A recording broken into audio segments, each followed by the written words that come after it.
Good evening. Thank you all for coming. My name is Jeff Rosenheim. We're just going to do a little patter here before we start. We're really not starting, but we just wanted to say hello. You guys get extra value because you came early. And so welcome to the Metropolitan Museum. And the exhibition, Photography in the American Civil War, opened a little less than a month ago, and I'm delighted to say that after working on this for many, many, many years, it's on the walls. I am delighted with the response. You work on something for as long as any of us who are curators at the museum do. You never know whether it is going to find its audience, and this one I really believe it did. We're delighted to have two collectors and historians with us tonight. And we're not going to go down the road too far because I want to wait for some more people to arrive. But to my immediate left is David Vaughan, who's a collector from Atlanta and a devoted Civil War collector and historian, and very involved in the Civil War Roundtable down in Georgia. And to his left is Mike McAfee, who is the curator of history at the West Point Museum, where he has worked for 42 years. And both these gentlemen are lenders to the exhibition. And who's seen the show? Who hasn't seen the show? Okay. You'll have time after the presentation, I hope, to see the exhibition. Those of you who have already seen it, which is most of you, hey, that's great. And it means a lot to have you here tonight. We're going to do something which Jennifer Mock, I want to call out to Jennifer, who's going to wave now. Waves, there she is. She's a colleague here at the museum, and she had this idea to do a collector's conversation. And I don't recall ever having one, or having one where I've been a part. And so we are going to try it out on you all. And these guys are storytellers. They're natural storytellers, and we only have to give them the microphone, and they each have one. And I think that we could fill up several weekends of conversations. So that's part of the introductory sort of patter. I want to say something a little bit about photography at the Metropolitan Museum. I've worked here for 25 years. When I started at the museum, I started in the print department. And basically, prints, drawings, and photographs were collected together, as they are in many American museums. And in 1992, which is about 21 years ago, we became a breakaway republic, and photography is its own department. We have many exhibitions on view right now. We have Photography in the American Civil War in the special exhibition galleries. I did a show of William Eggleston's photographs. He's a very well-known sort of seminal American photographer. He's 73 years old. He lives in Memphis. He photographs primarily in the South. They're color photographs. They're in the Gilman Gallery. I highly recommend that exhibition as well. It's called At War with the Obvious, and photographs by William Eggleston. The third show is a show called Street, which features a video by a New York-based British artist named James Nares, and it is one amazing video about life on the streets of the city. He's also curated with two of my colleagues, Doug Eklund in my department and Ian Altavier in Modern and Contemporary. He did a sort of survey throughout the museum's collection of artists throughout time, from ancient Near East, a Mesopotamian period, to the present, of artists who were looking at gesture on the street and what it means to be a citizen in an urban environment, from the first cities to the present. It's a great show. We're really delighted that we can work with living artists to help us move the dialogue forward. So I think we're going to begin. And let me just tell you how we're going to do this. And then I'm going to ask a few questions that will help us with the program. I just made a short selection of pictures that are in the exhibition to get our sort of feet wet, just to feel the experience of photography during the Civil War, the role of the camera, which is what the subject of the show is. Second to that, we are going to look at works lent by these two collectors to the exhibition. This is very in a sort of loose and quick way. And then each of my colleagues here have sent in some pictures, and we'll tell stories about them. And then we'll have a dialogue with each other and with you. It should be great fun. And we hope that you will, that you've come with some questions, and we hope to provide some answers. Who in the audience is a collector, and which of you are collectors, and what do you collect? You can just call it out. Doesn't have to be expensive. Roman artifacts, Wow. old postcards, antique gumball machines. Excellent. Very eclectic taste. Great. Some of those you can find in your backyard, and others you probably can't. Yeah. Autographs. Uh-huh. Is this something from childhood? Yes. Great. I think we'll have an opportunity to talk about when the collecting bug happened to all of us. Those of us who work in museums ended up choosing, I think, museum work because we couldn't actually afford to collect the things that we wanted, and so we collect them for the public. Yeah. Porcelain. Fantastic. Okay, so we have a typical wide range of interests, and now I'm just going to run through. A few more people are coming in. Please come in. Welcome. And so we're just going to move through. Don't feel like you're missing something, because everything in this first part is in the exhibition, and you'll be able to look at it. It's also in my catalog, which I'm also very proud of, and I recommend to you as well. Okay. See if we can do this relatively quickly.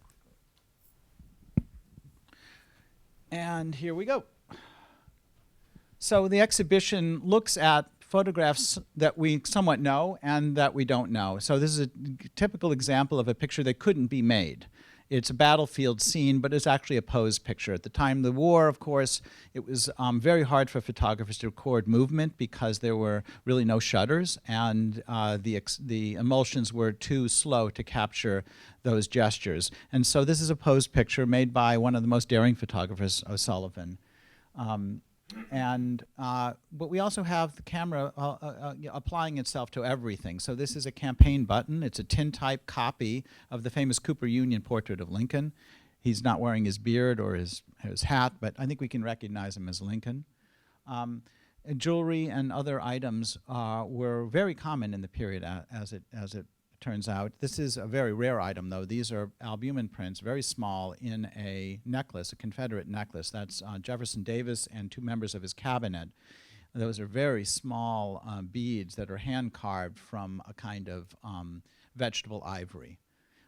This photograph, which is extraordinary to me, to my eye, so it's a color bearer, a sergeant holding a sort of wounded flag. It's a little carte de visite, so it's only 4 inches wide. Or this picture of a musician who's cradling his horn. We know where it was made, when it was made. It's an extraordinary survival, and it has that lovely inscription. And we can talk about how sometimes the inscriptions really make a picture, as in an autograph, transform itself from one thing to another. This is a picture that I acquired just recently for the Met's collection. I think I'd met both of these gentlemen at the time. This was just something I acquired, and the hand coloring on this sergeant's chevrons and the little rouge on his cheeks. It's just a very compelling picture. This is a fellow in a case, and he's got that hollow look. He's been to the battlefront and seen the horrors of war, or it seems so. This is interesting because I never thought I'd see such a picture. It shows a picture tent, one of those itinerant photographers who followed the armies north and south. And on the left-hand side of the picture, I think you can see that one of the soldiers has just come out with an object. It's a picture that he had made inside that tent with a light, a skylight. You can see the skylight right there in the tent. Or this picture of a woman cradling two portraits. Those portraits are interesting. They're a little larger than the one than the one we're looking at. So this is a 6-plate tintype, and she's holding 2 quarter-plate images. Welcome. You haven't missed anything. We're just sort of running through some images from the show. Here's Brady's camera. This is in a local collection here. I didn't expect to find it. It had been in the Meserve Kunhardt collection, famous Civil War collection, and it's now in a private collection. This was Brady's studio camera, and it really is from the wartime or slightly thereafter. Typical. Photography was everywhere. This was a patriotic envelope. You don't see this too often, but patriotic envelopes were available north and south. They were stationary envelopes, and what's nice is the sentiment that this sort of Union printer used, that the only way that maybe Jefferson Davis would take Washington was if he was a photographer. Another picture tent. I love this picture. These are the kinds of pictures that no one had seen before, really. The Dead of Gettysburg, in this case by Timothy O'Sullivan again. This is in Gardner's great sketchbook that was published in 1866. 2 volumes, 2 sets of volumes are in the show. And the accoutrement of war, and not just canteens and arms, but this is the battery for the telegraph. And you can just barely see the wires that are strung from the battlefield to the home front, basically back to Washington. Lots of stereo views in the show. Here's a woman at a parlor stereo viewer. We have that exact style of viewer in the show, many examples of it. Photographers like George Barnard made large negatives, large glass plate negatives, collodion glass negatives, and those negatives were printed by contact, and he even printed skies in to add drama to the picture. This is of the defenses around Atlanta. Medical photographs. Some of the pathos and poignancy of the war comes through very clearly in these pictures made near the end of the war by a surgeon who was also a photographer of his patients. He photographed them when they arrived at the hospital, during treatment, and when they were being released. His name is Reed Brockway Bonteque. And even the sort of end of the war with the hanging of the conspirators. After Lincoln was assassinated, they found the suspects. They were tried very quickly and hung in the old arsenal. And these pictures were popular. There are many collections that have these pictures. They're gruesome. So I'm just going to run through just some of Mike's pictures in the show, and Mike, feel free to opine. Alrighty. Okay, so this is my selection of some of the best pictures that he's lent to the show, and we'll just take a look at them and take pleasure in them, and then we'll come back and Mike has some stories to tell.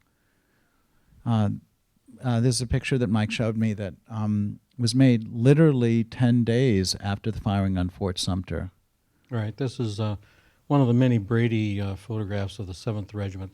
This is the regiment that built the Park Avenue Armory, 7th New York, and still, I guess it's still in existence as a National Guard unit. It was called by Lincoln the regiment that saved the Capitol because they were the first organized large regiment to reach Washington, D.C., which was completely surrounded by secessionists, of course, in Virginia and to some degree in Maryland. And the fellow has everything that he needed for the trip. He's a sergeant major. You can see his chevrons on his sleeve. He's got his haversack with supposedly rations and what have you. It's a posed photograph, but it's an accurate representation.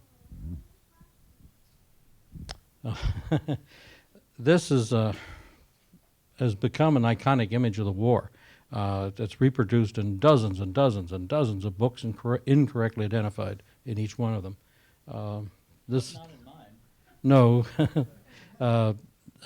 This fellow's name was Richard Kramer, and we know that because on this carte de visite his name was written in the back along with the cost of the photograph from the Brady Studios and from the 4th Michigan. And in all of the other identifications, it's a man's name of a regiment that was never in Washington to have had its picture taken. So it's kind of interesting that the only way we found out who he actually was to have his photograph. So let me interject something. So what's interesting here is also the mount. And Brady, at the beginning of the war, was imagining a kind of documentation of all the soldiers in this conflict before they went off to fight. So this fellow is a new recruit. He has not seen the battlefront and would not for, maybe many weeks after this picture was made. Right. It's probably in the summer or fall of '61. Yeah. So that illustrations of camp life mount, which we saw here, which has got ITAL, as also appears here in Roman, all caps, and both of these are in the book. They're not in the show, but Mike was kind enough to share these with me, and I put them in the book. And you can see that there's this very early effort to record the social facts of the war early on. And Right. The one on the left is a distant view, well, of a camp of one of the New York regiments outside Washington, D.C. And the one on the right is a New York soldier in a distinctive New York state uniform with a British rifle. Oop. It's all right. the British rifle. Yeah, rifle musket. So one of the things that I loved about meeting Mike the first time, and I want to thank Tom Harris, who's in this room. Tom, raise your hand. There he is. Tom is a collector here in New York, a lender to the show, friend, and he said, you got to meet my friend Mike up at West Point, and we drove up together, I don't know, 2 years ago or something. And Mike showed me some things that eventually I'd never seen or even thought about, which was how soldiers stored and kept their carte de visites, these small 4-inch objects. I'd never seen them.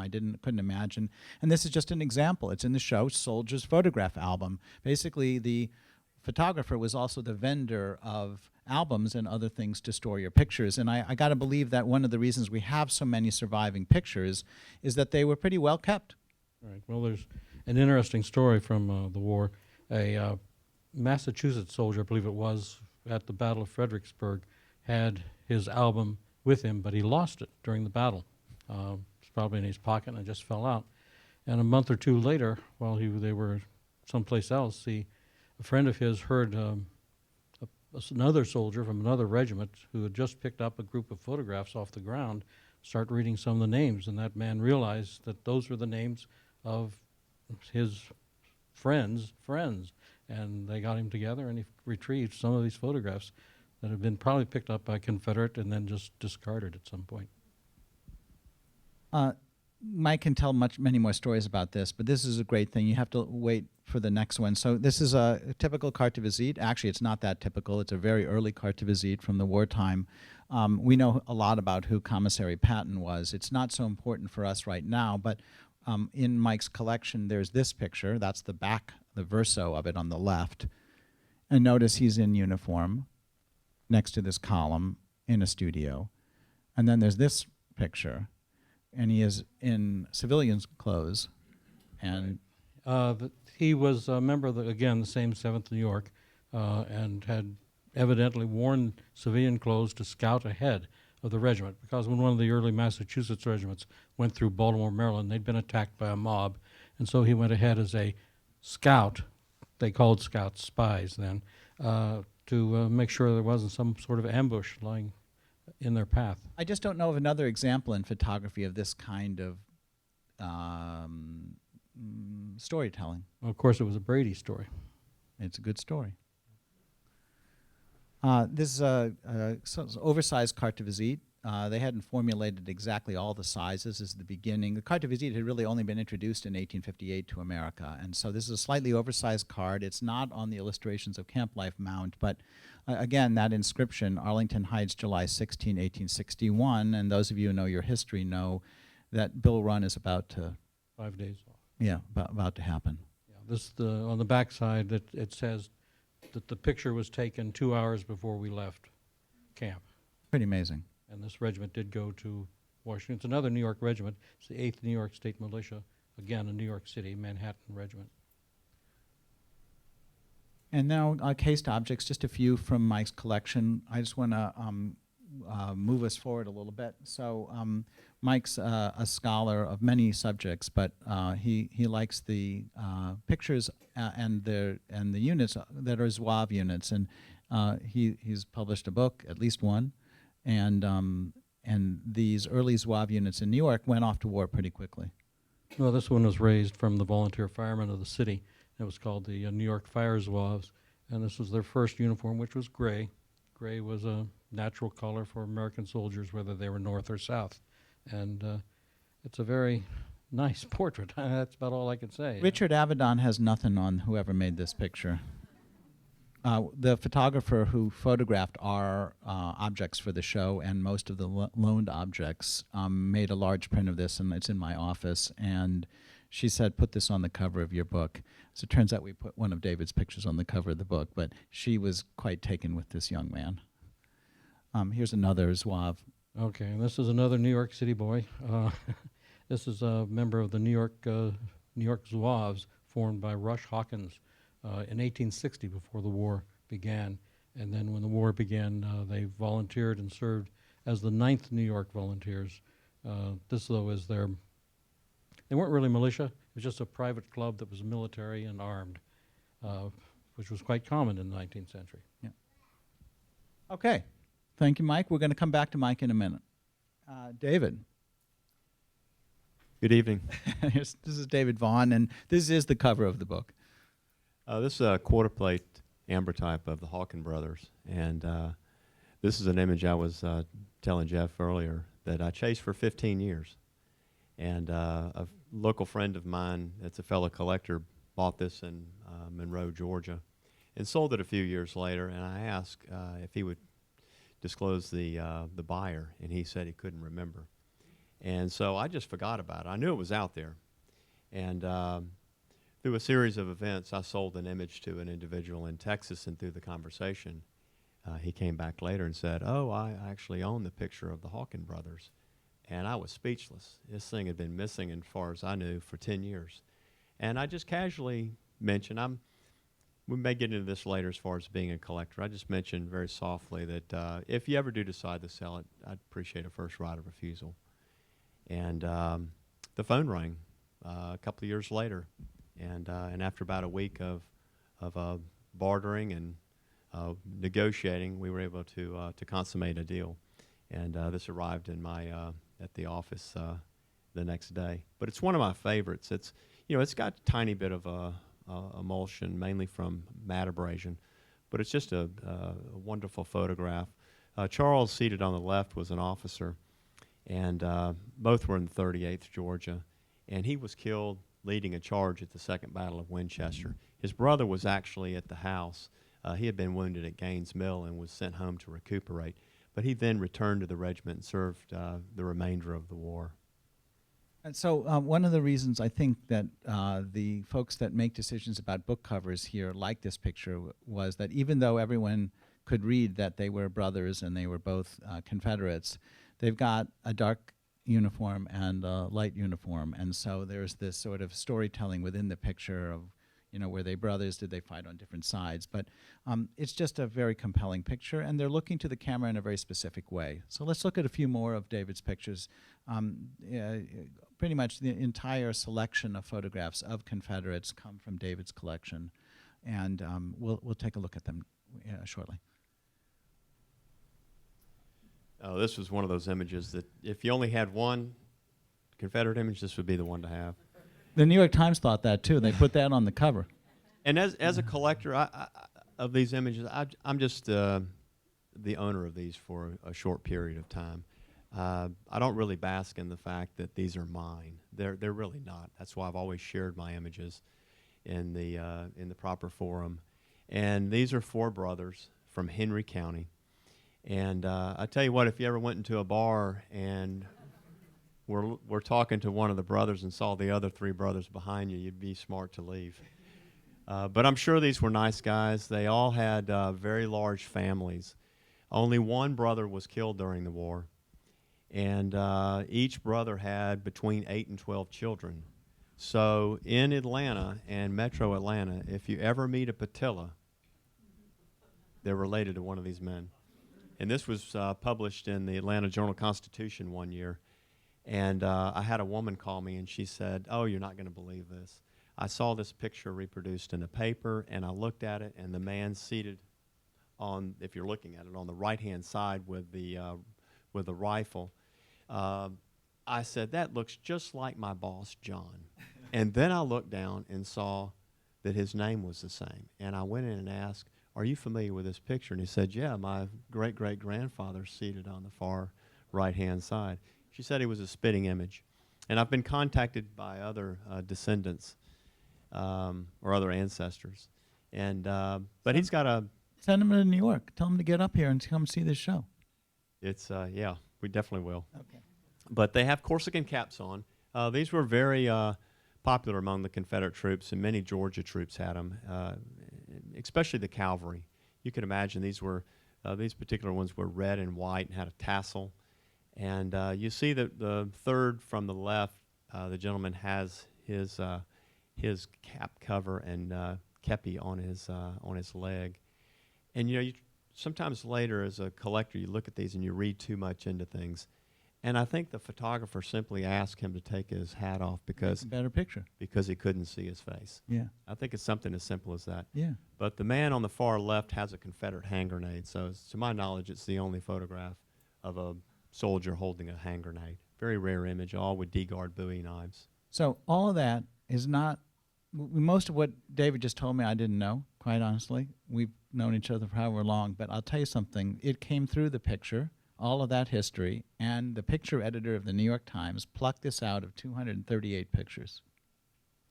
Tells you It's a something. magical picture. There's not very many of those across the board from Yeah. other states. So let me just run through a few more, and David, just throw some things. This is a picture that actually was used to promote this talk. I don't know if you saw it. It's a small picture, but it packs a punch. I love the way that these soldiers look at the camera as fierce as they can be. And you know what? It maybe is something as simple as by looking at the camera and presenting themselves and leaving the studio with an image, they might survive this conflict. They might survive the next battle. And it's an interesting way of thinking about portraiture, very different than in the other mediums. Just one quick observation. This is why I love Confederate photographs, because there's so many variations of uniform, and his uniform doesn't have military buttons, and you've got these tabs, and he's in the cavalry, and you don't know if these were used for some type of ventilation or if a jacket was enlarged. Mike, your guess might be as good as mine. I think he got a small jacket. And wanted to Expand be it? able to wear it. Yeah. And sometimes the simplest explanations are probably the best. But triple armed, with a clip point Bowie knife, and just a great image. It's in the 16th Georgia Cavalry.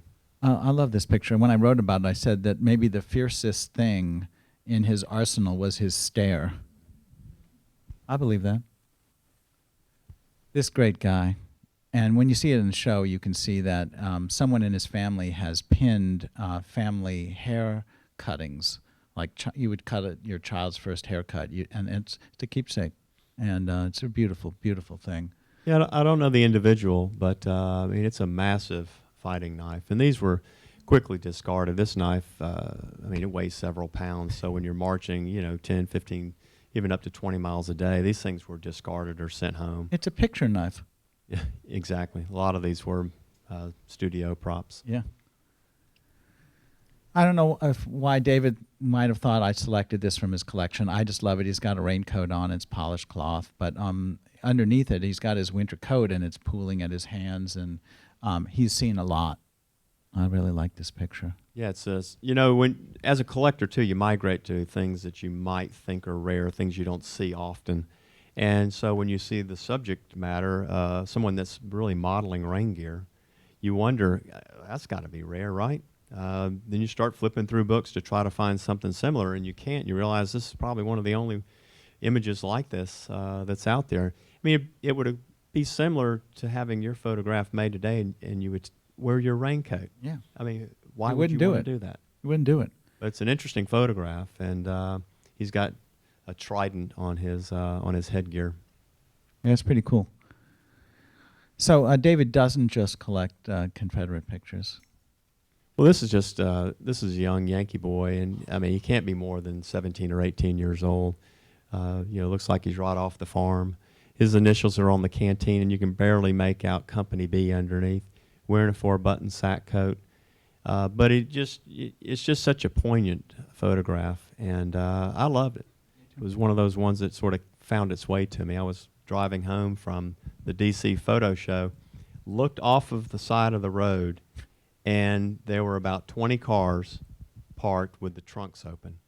And my buddy was driving, and I said, George, hit the brakes, and he did. And we were off the interstate and in the parking lot in about 20 seconds. And hopped out of the car, and it was a It was called the Trunk Show. I'd never seen one of those before. And he went down one side, and I went down the other, and we're both fiercely competitive with each other. And I was the one that came away with a great image. And that's been in my collection ever since. It's a little 9th plate, but it reproduces nicely. I love it. I'd like to point out that one of the things about that is that things like the canteen being held up are very rarely done. Most portraits, especially in this size, are just head and shoulders and nothing else of distinction. Thank you. David collects works on paper. These are cartes de visite. There's a carte de visite, and this is a nice story. The sort of Western campaigns were much harder to collect. There were fewer photographers, it seems.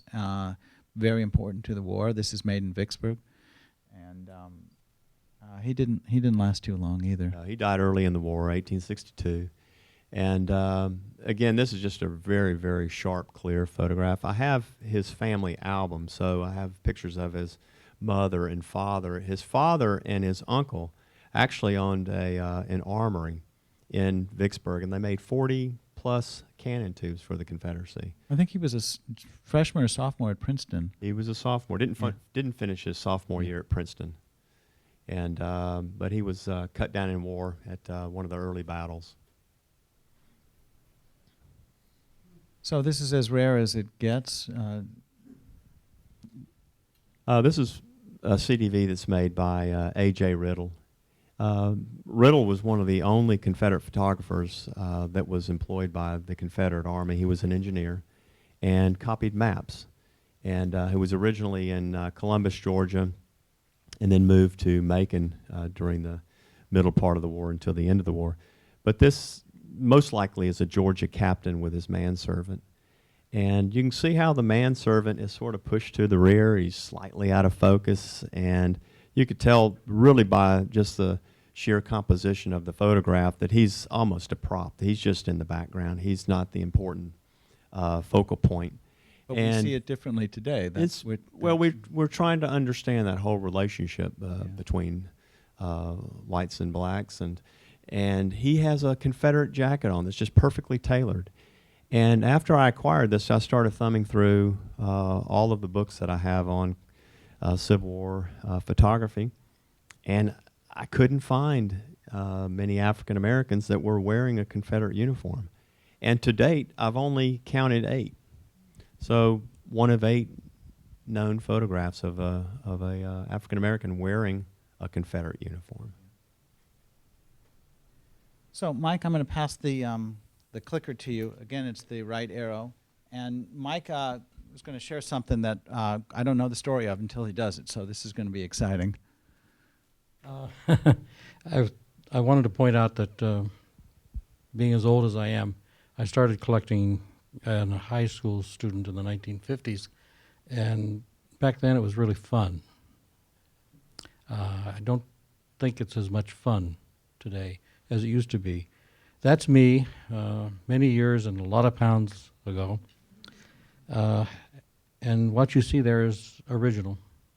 I'm wearing a sergeant of infantry's coat, and his dress hat, the Hardee hat, cartridge box, waist belts, gun, sword that's on there. Those were all original. Coat belonged to Daniel Hayden of the 7th New Hampshire Volunteer Infantry. And it was fun. I probably paid $30, $35 for that coat. Want to double your money? Today it would probably be worth about $20,000, $25,000. I wish I had it still. But it was cheap. It was everybody's collecting then. Today it's not. Today it can be very expensive, unfortunately. Takes a lot of the fun out of it. Where did these things go? Here's one of the things that happened to them. That's a Civil War era case, double image case, the plastic case, composition case, usually with some sort of a very nice decorative design on it. Whatever photographs were in it in the 1860s have been taken out and discarded and replaced with probably a man from the Second World War in his uniform and his wife or sweetheart. I remember going into, in the 1960s, a fairly wealthy family's home, and on the mantelpiece there were 25 or 30 cases just like that, all filled with their own photographs. The actual original photographs were ditched because they weren't worth anything. Tom here has asked me about that. If you went into an antique shop in the 1960s, most likely you'd find an empty photograph album. And if you were lucky, the antiques dealer didn't throw away the photographs. They put them in a basket underneath the table. And if anybody was dumb enough to want those silly things, they were 5 cents a piece. Now, my interest basically is the study of the uniforms. I'm the curator of history and uniforms at the West Point Museum. And about the only way we know what these guys wore is from illustrations. And this one is a lithograph of a New York City soldier, the 55th Regiment. And here we have what he looked like in color. This is what he looked like in the flesh. And that was a French unit that was made mainly from French immigrants here in New York City. And went to war in 1861, late 1861. First campaign of 1862 down in Virginia. They took such heavy losses that it had to be consolidated with another New York regiment to, because there were just too few of them. And the colonel of the regiment, in his memoirs later, lamented, "Where are my men in their red trousers? Dead of disease, dead from wounds, all dead." They think that a lot of people, most popular historians, when they write about Civil War photography, make two mistakes. First, they think it was stiff and formal. And this guy's hardly stiff and formal. He's another 7th New Yorker. He's in a studio, sitting in a chair, proud with his Havelock, the white cap cover on the hat that a lot of soldiers took to war in 1861 and ended up using as cleaning rags. Supposed to ward the sun off them, but it really was just sort of made it hotter. So, but they weren't stiff and formal in a lot of their photographs. This is another early war photograph, New Hampshire unit wearing gray uniforms. Gray was an American color just as much as blue. And if you look down at the bottom, I don't know how clear it is, it's blind stamped into the base of the photograph that these are the NCOs of a certain company of the 2nd New Hampshire. That's right. Or Vermont, I'm sorry, it's Vermont, isn't it? Yeah. And again, in the camp. Just sitting around camp posing, but posing nonchalantly, not stiffly. The other mistake a lot of historians say is that there's so many photographs of soldiers because this was their first time to have their pictures taken. Well, that's a bunch of bull, because photography had been in existence for 20 years at least in the United States by this time, and there probably wasn't a person in the United States, unless he was a mountain man, who hadn't had his picture taken. And you can see that by going on eBay, punching in daguerreotype, and see how many daguerreotypes come up at a time, usually a couple thousand. And that means there must have been millions and millions of these photographs made back then. Now, the world wasn't black and white, and they didn't like black and white photography, so they tinted their photographs. This one's not too badly tinted, but it shows the colors of a French Zouave uniform. The 114th Pennsylvania, the Collet Zouaves, they fought throughout the entire war in that uniform. And well, again, popular historians write that the Zouaves all disappeared because their uniforms were too colorful on the battlefield. Well, actually, once they started shooting, they couldn't see anything. There's too much smoke. There's a good description of the Pickett's charge. The soldiers who were awaiting the charge to hit them couldn't see them. They could hear them coming. And then if they looked down below the cannon smoke haze, they could see their feet. And when the Union artillery fired into that cloud, they said there was a terrible moan that could be heard across the battlefield, and bits and pieces of equipment and men flew up above the cloud.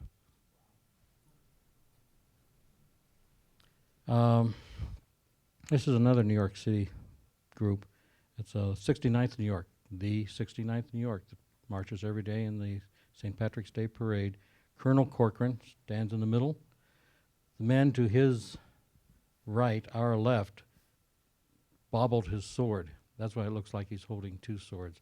But what Jeff just mentioned about the relative slowness of the exposures, if you did make a movement that was extensive, it would show up on the photograph. Corcoran's a real case. He was captured at the First Battle of Bull Run. The Confederates released him later in '62. He went on to command a brigade during the Civil War. Eventually, he got too drunk one night when he was riding his horse and fell off of it and killed himself. A lot of characters in the Civil War, including this one. Not a very formal, stiff photograph, is it? This is Lieutenant Colonel of Cummings of the 124th New York. When at the Battle of Gettysburg, the major and the colonel of the regiment were both killed within minutes of each other, and Cummings took over command of the regiment. He was obviously a very tough cookie as well. Again, hardly stiff and formal, is he? This is a member of the 22nd New York State Militia, Lieutenant McGrath. But this is exceptional. This is how many of us have Yeah, seen? true, but David's photographs are exceptional too. I mean, Yeah, the yeah. average Confederate didn't hold all those knives and No. such for the picture, but they weren't stiff and formal people. We just think they were. And this one is this is the character of characters of the Civil War. This is Colonel Dutasse. He was a Hungarian immigrant, talked his way into the colonelcy of a New York City regiment, the 39th New York Garibaldi Guard. I like this. This is one of the reasons why I prefer carte de visite to hard images, the tintypes, ember types, and the daguerreotypes. Because on the back, he wrote this. Mrs. Richmond, remember her promise to Dutasse Colonel about the red scarf. We'll never know what that was about. But we will know what happened to him. He was quite a crook. And when the Civil War regiments went off to war, officers were often presented by their communities or friends with swords and pistols and things like that to take to war. Well, Dutasse would accept them from the friends and what have you, and then sell them to the officers. They finally caught him selling government horses, and that sent him to Sing Sing.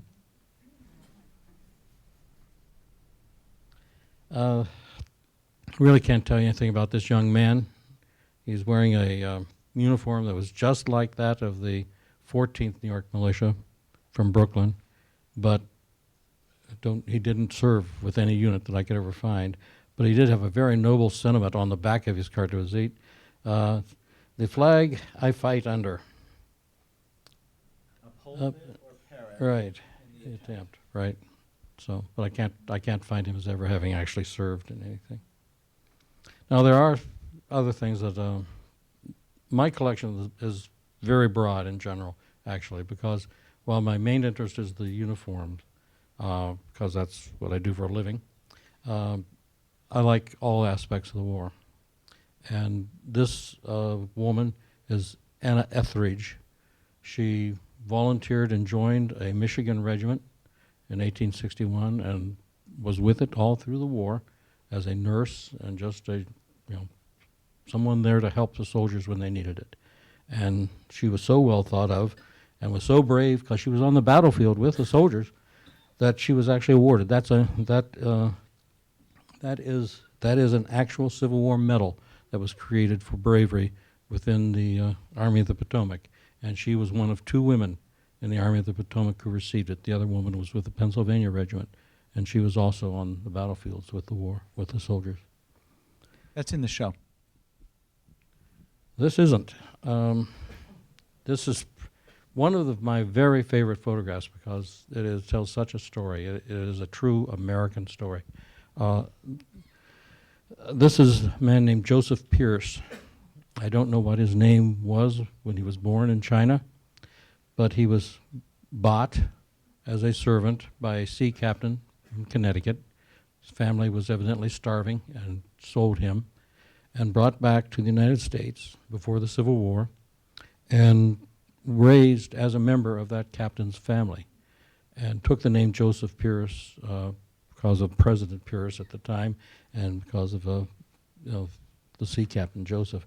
The man served in the 14th Connecticut Volunteer Infantry, was one of a group of soldiers who at the Battle of Gettysburg made a special raid to burn down a barn that contained Confederate sharpshooters. He was described in the regimental history as the only Chinaman in the Army of the Potomac. Actually, he wasn't. There were several. One named John Tommy was actually killed at the Battle of Gettysburg. This young man, though, survived the war, went back to Connecticut, became a silversmith, married, and his descendants still live in Connecticut to this day. And this was always one of my favorites. This was taken here in New York City somewhere. I don't know from where, because that's a heck of an elevation to look down on these guys. This is the Elmer Ellsworth and his United States Zouave cadets who performed in 1860 doing all sorts of drill motions, sort of like, I don't know how to describe it. If any of you have ever seen the Danny Kaye movie, Court Jester, one of the American Legion's Zouave units was used in it to perform in it as comics. But Ellsworth went on to become the first Union officer killed in the Civil War. And finally, I selected this one just to prove that military photographs can be artistic. And this man is Louis Bentz, Old Wax, as he was called. He was the bugler at West Point from the 1840s up until the 1870s. And it was his bugle that would sound the change of class. And so every cadet was waiting, hoping that they'd hear that bugle so they could get out of class. But it's a beautiful photograph, and it's actually beautiful. Okay. Mike, thank you. David, you're in charge of the clicker now. These are somewhat random, and they all tell a story. And when Jeff told me to select a few images, I went through and tried to think how our storyline might turn out today. And in anticipation of that, these are the ones that I selected. This is a photo of the Fincher Brothers. And in collecting, many times you'll buy an image or you'll buy an artifact and you'll acquire another and a third, and then all of a sudden that becomes your collection within your collection. And then you start going down these different paths, and on those paths you research, you learn, you become a student of history, you meet other people, and it's just this wonderful, fulfilling quest. And this is an image that's just wonderfully made. And when I show this to some of the younger folks in high school, they always start giggling. And they think the guys are gay. And I go back and explained that in the 19th century, they weren't nearly as homophobic as we are today. And these men grew up in communities, and in many times were closer than brothers. They may have played together their entire life, went to church together. Their families may have been had relationships with each other somehow through marriage. They went through school. It's not like today where you're separated from class to class to help you socialize better. These men knew each other sometimes from the time that they were born, and they were very fond of each other. And these are brothers. Came out of the Fincher estate. There were 7 Finchers that served in the 43rd Georgia, and only one was an officer. He was a junior lieutenant, and that's Jesse Fincher on the right-hand side. He's wearing just a short shell jacket, and it's assumed that that's his brother. But if you also look at the case, it doesn't look like the cases that you typically see. And early in my collecting days, I acquired an image that had Confederate case embossed on the felt pad. And that became the first image of now a collection of about 25 or 30 images that are Southern-made cases. The Union blockade that was choking off supplies coming in from Europe was really taking hold about 1862. Photographic supplies, which were down the list of items that were non-military, were not getting into the Deep South. They were still sort of trickling down along the eastern seaboard, but the photographers that were still producing a year or two after the war began were really struggling for photographic supplies. And they started making the cases because it was just the standard way that an image was presented. So they didn't try to reinvent it. They just copied what was being done. And they did it with local pieces and parts. Yes? What is the actual size? This is a 6-plate size. This is an ambrotype, roughly about this big square. Daguerreotypes are on silvered plates, ambrotypes are on glass, and tin types are on sheet metal.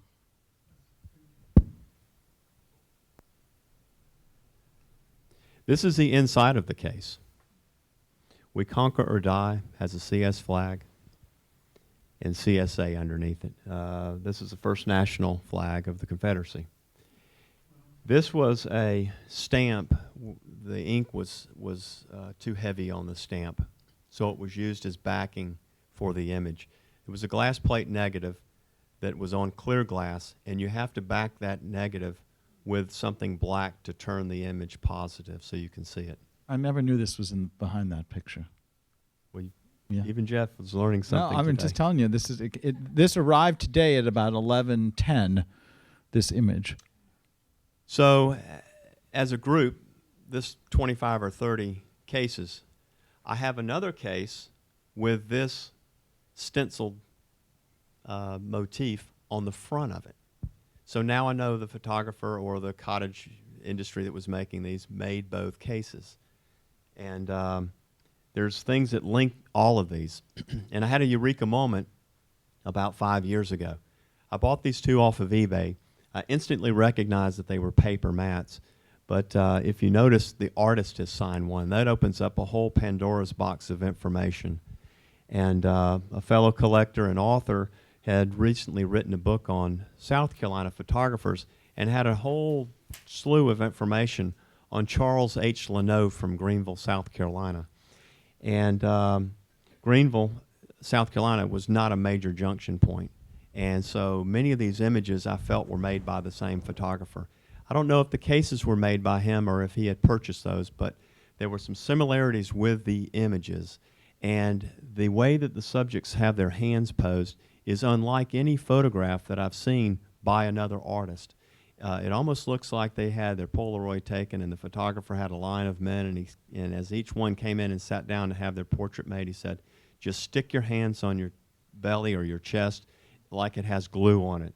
It's very awkward and stiff, and it's somewhat reminiscent of a Napoleonic pose, but at the same time it's missing something. But many of the photographs are linked in the way the subject matter is composed, or they're linked in clues that the cases have. So I went back and was really intrigued with this, and I'll try to be very brief, but I started linking up the soldiers that were identified. About half the cases, about half of the soldiers were identified, so I had a nice sample to work from. And hardly any of the soldiers went through Greenville, South Carolina. So now I'm challenged with, okay, well, maybe the photographer went to the soldiers. And there were two men that were in the Army of Northern Virginia, and then there were 6 or 8 soldiers that were in the Army of Tennessee. And I thought, well, I've run into a dead end. There's no way I'm going to be able to link this up. So I traced each one's service records and found out the ones that were in the Army of Northern Virginia were with Longstreet. And there was a time in about late 1863 when Sherman was threatening Georgia that Robert E. Lee moved Longstreet down to support Bragg. And they arrived the second day at the Battle of Chickamauga. And so after the battle, all of these men were at the siege of Chattanooga for 45 days. All 8 or 10 of these soldiers were in the same spot. And with research, especially Civil War research, that rarely happens, especially that you get 100%. So I felt it almost 100% positive that Charles had packed up his traveling wagon and had rolled south of Chattanooga and took pictures of the men during the siege. But it's just a wonderful. The photographs are probably they're really not the greatest photographs of all. I mean, they're very. I call them Polaroids or mug shots. They're very amateurish, and almost all of his look this way. This is one that's incredibly rare. Bought this out of an auction. It was actually described. They described it as an antebellum piece. This is a 5th Georgia Company A. They were an antebellum regiment, and they were the 5th Clinch rifles. They were out of Augusta, Georgia. And the great thing about the internet is that sometimes you can type in a buzzword or two, a search word, and something will pop up. I typed in tents, Clinch rifles, a couple of other search words, and an 1861 newspaper article from Augusta popped up and talked about a photographer traveling from tent to tent the day before the men were mustered into service, May 16th, 1861, at Camp Oglethorpe, Georgia. And Camp Oglethorpe became the Union officers' prison, where the enlisted men went to Andersonville. The officers went to Camp Oglethorpe. It's right outside of Macon. And so I knew exactly when this was made. It was wartime. And about 6 months later, I was at a Civil War show. And these Civil War shows, there's 1,000 tables with everything you can imagine out on the table with a price tag on it. And I walked by, and a dealer that I knew had this on the table, and I thought that this image was in an institution. And my first reaction was, "Is this stolen?" I asked him where he got it, and I got an answer. Said that, hey, this thing's always been in a private collection. It also comes with a whole bunch of paperwork. So this is the officers from the 5th Georgia. And there's only, I think there's 6 known photographs of Clinch rifle men in front of their tents that were taken on that day that have survived. I'm sure there's more out there still in private hands. Captain Platt is third from the right, leaning on the table. But you can look into the tent. It's just an incredibly detailed photograph. You can also see CR on the top of the tent, and you can see the scalloped edges on their tent. It's just a little bit nicer than theirs. It's an officer's tent. And they have CR on their kepi that's surrounded by a reef, same as the officers. Their uniforms were emerald green, trimmed in gold. There's a couple of examples in Georgia museums of those. Just a beautiful photograph. Identified gentleman from Burke County, which is a county below Augusta, Georgia. And that's Judson Council Sapp. And I'll tell you just a quick story, because it's not just the photographs. There's so many elements that we collect here. And this has a beautiful human side to it. He was wounded at Gettysburg and with the 2nd Georgia. Actually fought very heavily at Antietam and Burnside's Bridge. And he shows up dying in Martinsburg, West Virginia. So for weeks I'm researching Martinsburg, trying to find some battle that happened in and around there. And finally I surmised that that was a stopping point for General Lee as they evacuated after the Battle of Gettysburg. And they left Lieutenant Sapp behind because he was too weak to travel. And his brother George stayed with him. And immediately upon capture, when the Union Army arrived, they separated him, sent George to prison, and Judson Council Sapp stayed in a local home and perished a few days later. I was contacted by a gentleman about 2 years ago, and he said, I'm just enamored with this photograph. This has been a folklore in our family history, and I never knew that there was even a person that was there, much less a photograph of him. And the story goes like this. One of the ancestors of this gentleman was a 16-year-old girl, and she was the nurse for Judson Council Sapp. And they fell madly in love with one another in this short period of time that he was being nursed by her. So he dies, and she's stricken with grief, and she doesn't wed, and she's becoming an old maid. And her father arranges a marriage to an older gentleman. They marry. He takes her and moves to another town. And apparently, from the family story, he's abusive to her. And in 19th century, it was difficult to seek a divorce. She divorced him, and she moved back to Martinsburg, West Virginia. So that's sort of the end of the story.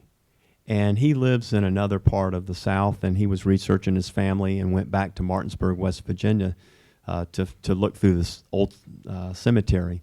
And he finally found her grave, and he was so thrilled to find her grave and looked next to it, and she was buried next to Judson Council Sapp.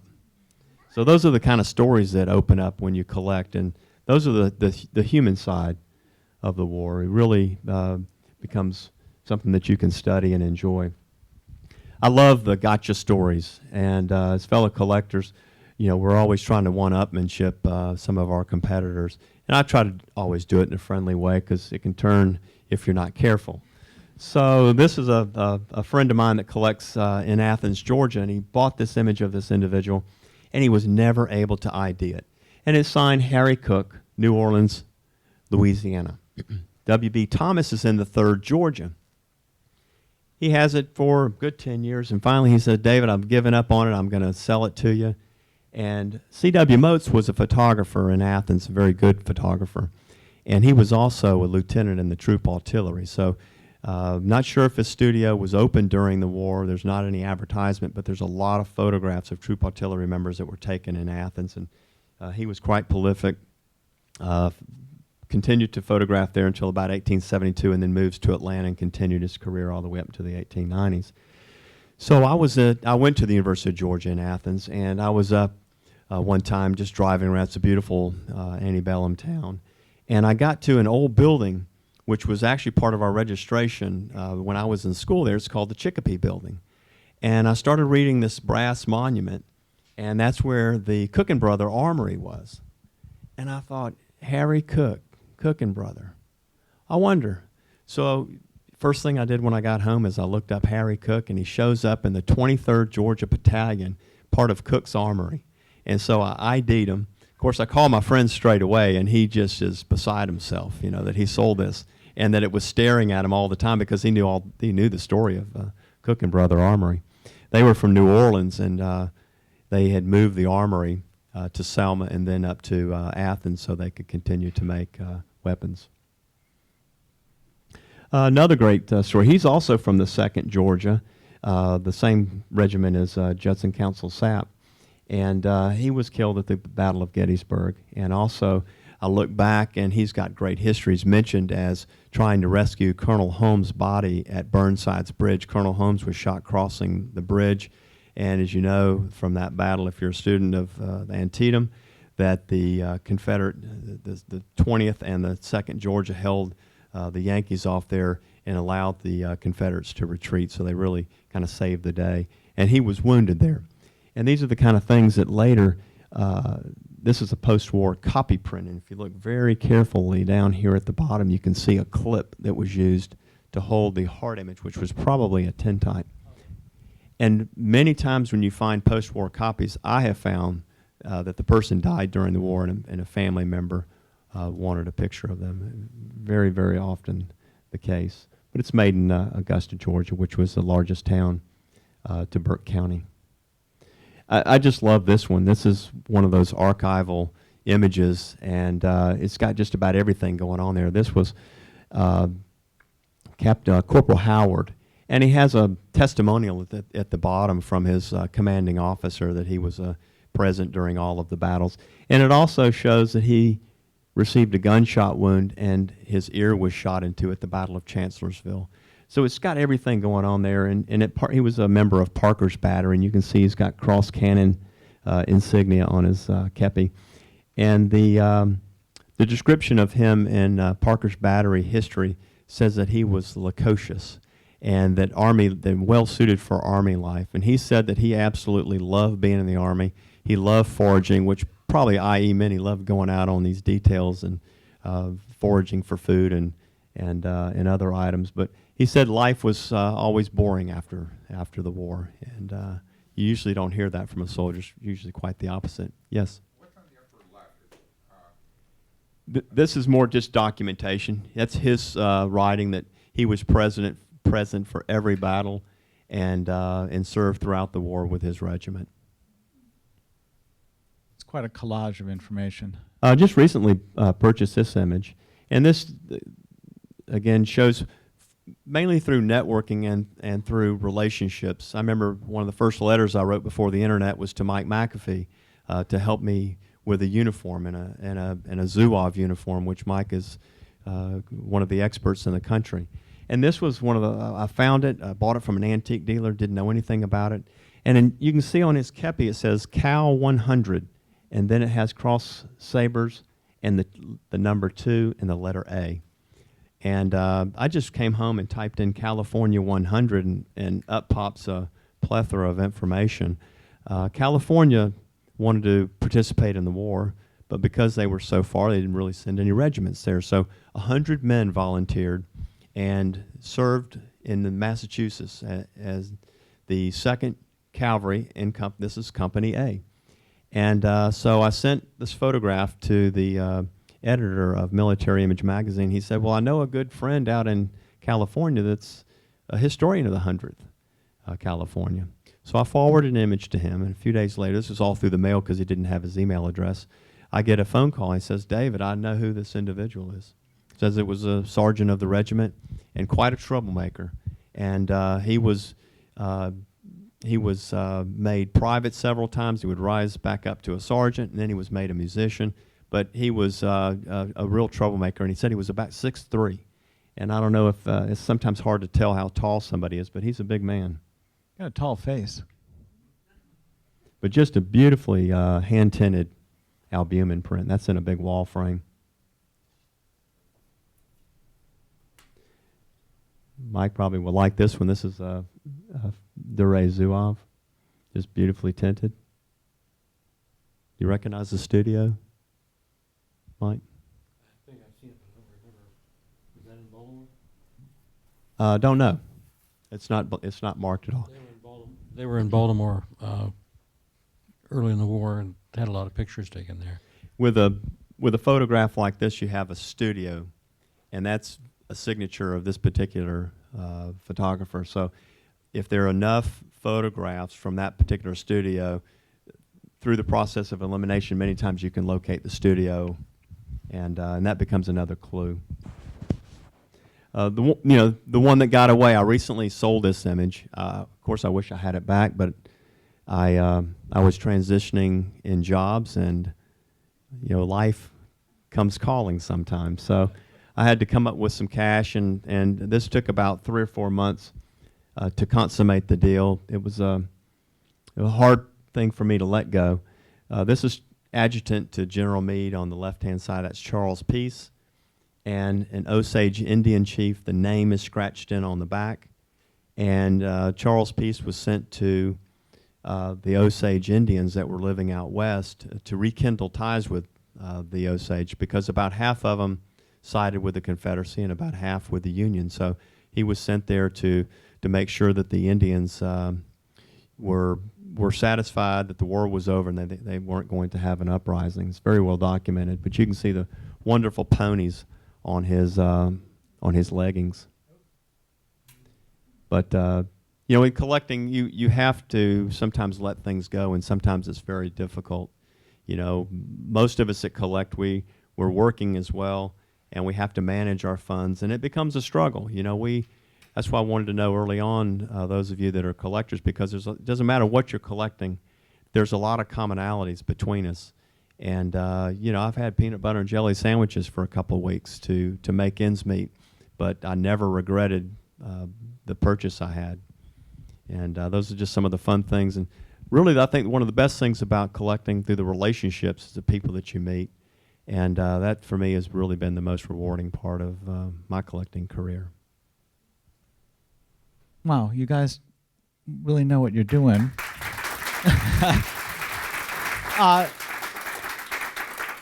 We have a few minutes before David has to run to the airport. Mike and I are staying forever right here in these chairs, but why don't we take some questions from the audience, maybe some for David, who can answer some questions before I have to send them out. I'm going to give you the mic so you can call them out.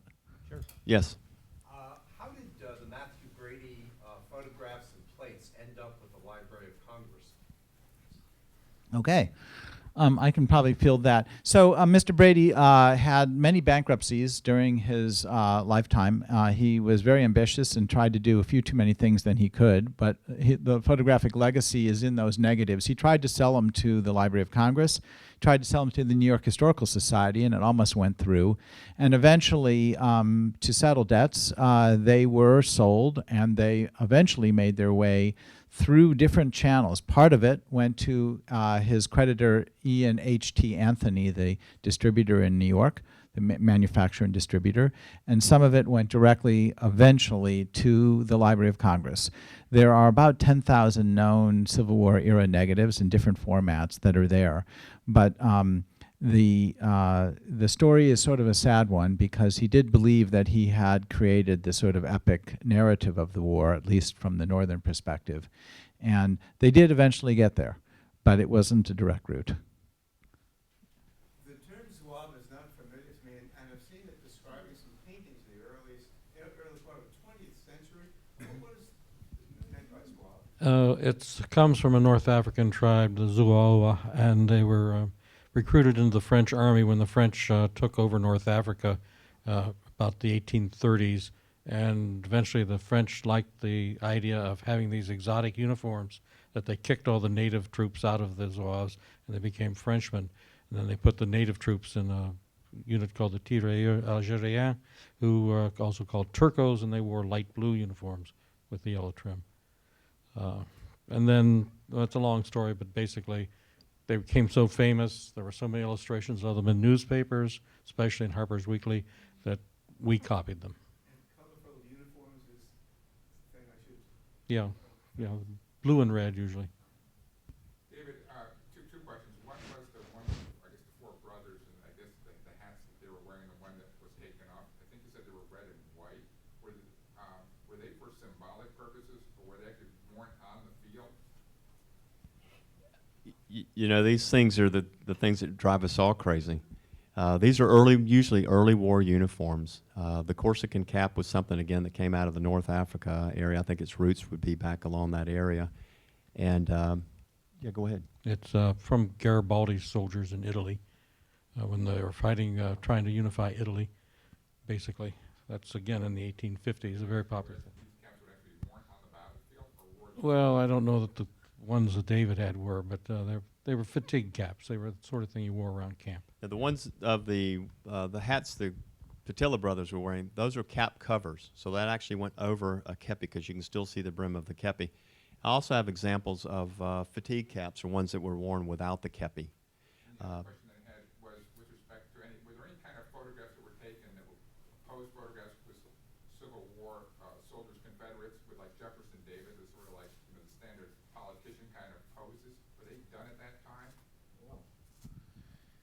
I'm sure perhaps they were done, and maybe they were in Richmond, but at the end of the war, when Richmond was abandoned, I think a lot was lost. I have never seen standard, I guess you could call them standard, but I haven't really seen Lincoln surrounded by too many of members of the sort of military cabinet. There's the military portraits, and then there's Lincoln in more political poses. But Yeah, the only Lincoln photograph that shows group is the Antietam series. right, which is in the field, not in Washington. So I bet they could have been made, but a lot was lost in the burning of Richmond.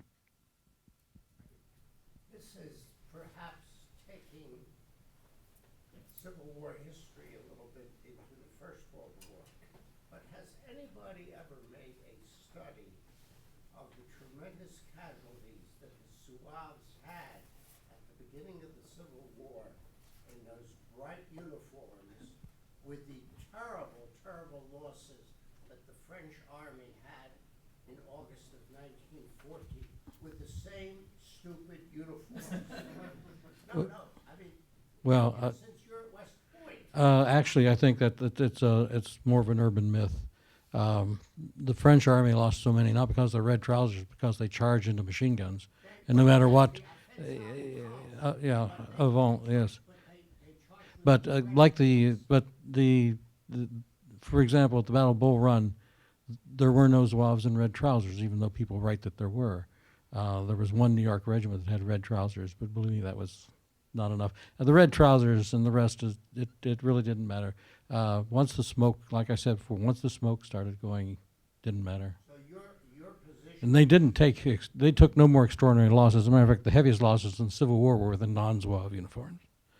All right, so your position is that it wasn't the red trousers in the First World War, it was the way they charged, and they were taught to charge. Right, yeah. Okay. Yeah. Thank you very much. Same thing would have happened if they had, black trousers. So then Barbara Tuchman is a little bit not too accurate. Most popular historians, even Bruce Catton, really weren't that familiar with the details of uniforms, equipments, and all the rest. Thank you. I was curious, are there any Southern medical photographs? All the ones I've seen are from the Union, do you know? Because I know there were medical schools in the South going on, and certainly physicians. Well, I actually have one of a Confederate soldier, but it was taken in the North. So he was taken prisoner. And these were, to document the wound. They would track him through there. We have one in the show, actually. Hmm. Yeah, not Oh, the same one. But Southern? A Southern soldier photographed in Harewood Hospital Okay. in Washington. But there were definitely a lot of medical units in the South, and there's a good history of. In fact, I think that Chimborazo, is that how it's called, was the largest hospital built. In fact, the Confederacy built the first large war hospital long before Lincoln gave permission for Union hospitals. Do you know if were any photographs made, or do we know if any were lost? I don't, but Not on the Southern side. Not made by Southern photographers that I'm aware of. Yeah, and even most of the northern photographs are the ones that show this particular study of wounds. There were some taken in hospitals, but relatively few. yes, sir. I just wanted to follow up.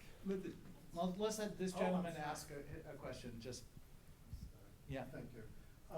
How rare were images of women who worked or women working in the Civil War, and were they more rare than the number of women working? I think that there are quite a few. It's just that because they're not soldiers and they're not in uniforms, they don't have guns, the average collector pays no attention to them. There are quite a few nurses' photographs. In my hospital and medical series, I've got several nurses that were identified as nurses. Yeah. On the Southern side, incredibly rare. That'd be considered an occupational. You tend to find more occupationals in paper format, a CDV. There's less of those in the South. The South, in many ways, even today, trails behind in fashion and other things. Not so much, but back in the 19th century, it would take sometimes 2 years for things to trickle down. And photography was that way. The CDV had really just gained favor at the beginning of the Civil War, and there were few photographers in the South that were doing it, and fewer towards the end of the war. And so occupationals of Southern women, they're very rare. They're very rare in the South. Yes. Two questions. First, what's the history of individual collectors of Civil War photography like you guys? Was it started right after the Civil War? I'm assuming societies started them, but individuals collecting them. And what is it like today? And secondly, is faking and forgery a big problem for you guys? Both good questions. What's that about? I think probably Meserve was probably their first real serious photography collector. Well, there were collectors during the war that were collecting Yeah, pictures people and putting albums together, and Brady relied on that. He numbered his pictures, stereo views, and even cartes de visite were collected and albumized very early. But in terms of sort of strategic collectible collections, the immediate war years, people were a little tired of the war, but it picked up by the time that Meserve started collecting. And I think there's been active collecting pretty seriously since about the 1880s. The Met's collection began here. We started collecting photography of the Civil War in 1933, and we acquired 500 Civil War photographs, which is the largest core collection we had until the 1960s. The other question was about faking. These guys can answer that. It's there are fakes out there. I've bought a couple of reproduction photographs. Very first photographs I ever bought were fakes. They were recent tintypes of American Indians out of a book, and I can spot them across the room now. But as a novice collector, I sprung on them. But now all the signs are there. I still make mistakes, but you try not to make as many, and you definitely don't want to make them at a high price point. So you tend to move a little slower. and things that have red flags will start to pop up. Is this too good to be true? Why is it $50 and not $5,000? Or the person you're buying it from. My favorite question when somebody says, hey, there's a great image over there, I said, who hasn't? Because that tells me who I'm going to deal with, and is this person sort of known for someone that handles things with a little gray tinge to them.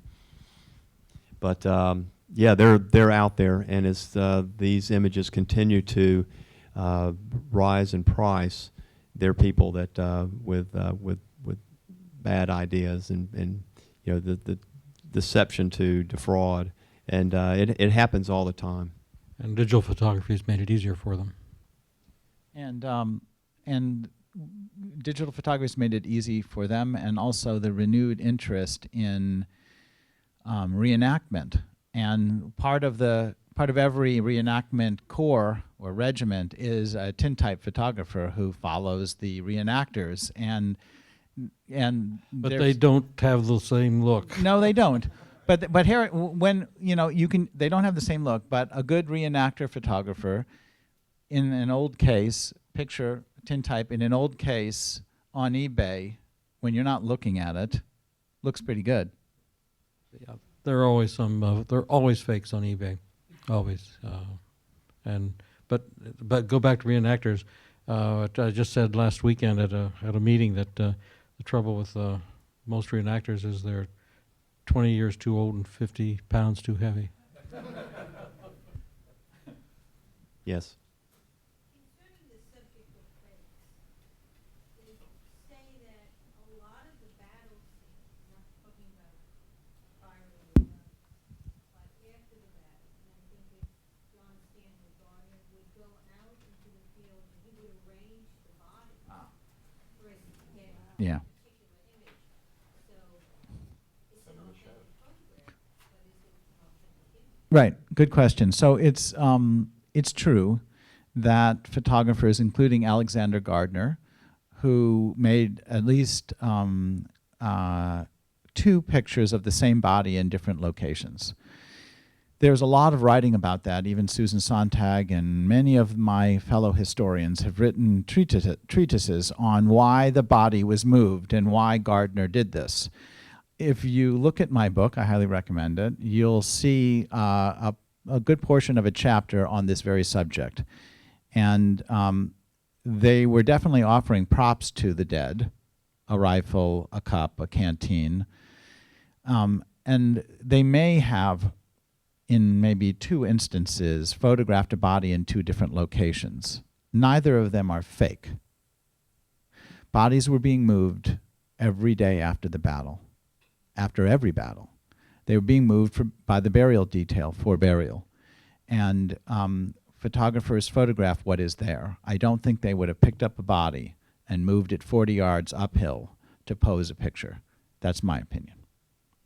I think they're both real. I have to get this guy onto a plane that's leaving at 9 o'clock at LaGuardia, and those of us who are New Yorkers know that's not the easiest thing to do. Okay, on a Friday night. And we thank you for sharing your Friday night with the Metropolitan Museum, with Mike McAfee and David Vaughan. And I hope that you realize that collectors sharing their stories is something that is part of the pleasure of collecting. And these guys could share their stories, I think, all night. You guys were great. Thank you. And I hate to break this up, but I promised this guy that he would get home. Okay, bye. Thank you.